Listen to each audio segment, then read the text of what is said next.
Akakiiko k'ebyokulonda kayise bukubirire abeesimbyewo ku bwa Meeya Makindye oluvannyuma lwa munna NRM gwe bagenda okuvuganya naye Yasin Omaro okwekubira enduulu eri akakiiko ng'agamba nti banne baavuganya nabo baajingirira emikono gy'abantu abaabasemba okwesimbawo ku kifo ky'obwa Meeya Makindye.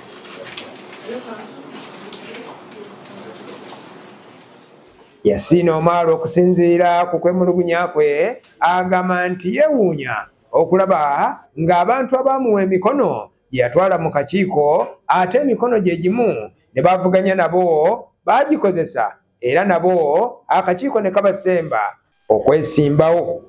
Kakati ffe ekyatujjako nviiri ku mutwe nze ni mukulembeze wa NRM mu Makindye. Mikono gyange gye nfunye mu ba NRM baffe. Ate wanuupu agifunye atya okujja mu NRM mikono gyange ogitadde mu mpapula zo. Naawe singa obadde gwe waaniikiriza.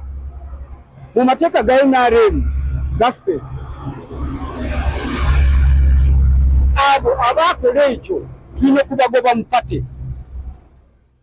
Kati mu kusaba kw'Omaro yasabye akakiiko k'ebyokulonda kasazeemu bonna abaakozesa emikono yagamba nti gyali gigye nti kubanga kye baakola kyali kimenya mateeka.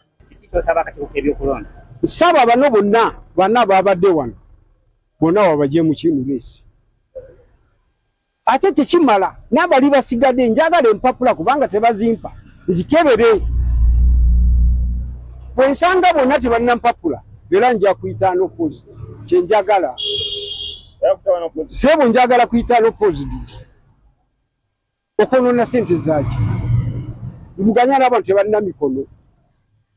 Kyokka bo Yasin baavunaana okuli Charles Lwanga eyeesimbyewo ku bwa Namunigina oluvannyuma lw'okummibwa kkaadi mu kibiina kya Nuupu ne Lusagala bagamba nti Yasin byabavunaana tebiri mu ggumba nti kubanga amannya g'agamba baagatwala mu kakiiko okubanominatinga oba okubawandiika ne kikakasibwa nti gaali tegayina muntu yali agakozesezza bwe batyo ne babakkiriza okwesimbawo. Ekitongole ekivunaanyizibwa mu kulonda kwonna Uganda n'era Makindye ekitongole ekiri mu Uganda nga emabegako waliwo ekibiina ekimu oba munnayuganda omu gwe bawandiika nga bagamba etatuusizza mikono. Ne wayitawo Ssawambale ne bagamba atagirina. Nze sifunangako Electoral Commission ng'epandiikira Luba Lwanga Charles okukanotinga gajjuza byonna ebyetaagibwa eyatandika nga 8 nz'omu ku baasooka. Electoral Commission ekyalinayo ennaku 2 Electoral Commission tepandiikirangako. N'olwekyo sirabangayo muntu alina buvunaanyizibwa mu Electoral Commission mulala. Sirabangako mu Electoral Commission bw'egenze mu luwummula bwewadde obuvunaanyizibwa bwayo n'ebwazika omuntu omu. Ayawo gina atambula ganze nkimanyi tebajja kumpa kalulu naye nze nkimanyi nja kubabba nja kawangula ye kwatwala makooti nja baba bene ekirungi eky'omukisa yeeyo wana nti kooti zize kubanga ye wa gavumenti. Olwekyo tulabanga balowooza nti basobola omuyisa abaana opozi mwabirabye ne ku sipiika nga bagamba nti buli amwesimbe kati mulegisa taliimu era luno lukyali lutalo kuba tulowooza tuyinza okuba tukyali ku bino ate tugenda okwesanga ne mu ndigisa baatuggyemu dda.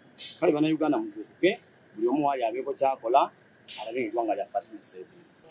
Tutwala omukisa guno mutegeeza nti we tuli amateeka tugategeera gayagala okukozesa okufutyanka abantu naye twagasoma omusinza.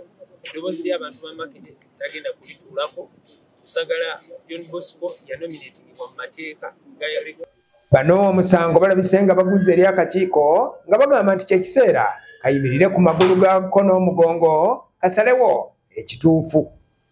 Nasaba akakiiko k'ebyokulonda kanzikirize pite mu mpapula zabeesimbyewo ababadde wano Luba Charles, Bosco Lusagala, Tabalamule ne Igatola David Sabuka. Na checking empapula zonna abantu bonna banna tibaweze emikono ebakiriza okwesimbawo bwa Meeya bwa Makindye. Era tubadde tuze wano kuwoza kirungi bonna babaddewo naye tebaganye kuwoza munange.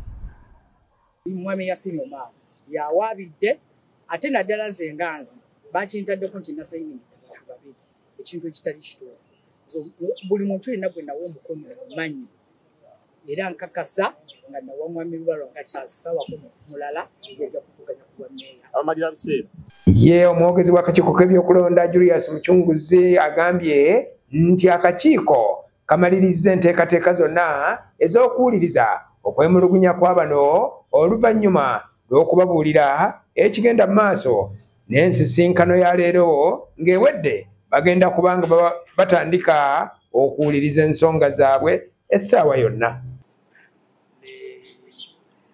Abamu kwabo ne basaba okubaawayo akadde balyoke basooke basome mu petition ne submission z'abalaze bakola bakomewo olunaku olw'enkya ssaawa 8 bawulirize bonna ekyo ekisaliramu olunaku olwaleero. naye etteeka ligamba litya ku musango guno okwaleetedwa mu tribunal yammwe etteeka ligamba litya ensonga zonna zijja kwankulwa akakiiko olunaku olw'enkya nga bonna bamaze okukomawo ssaawa 8 bawulirize balyoke babaddemu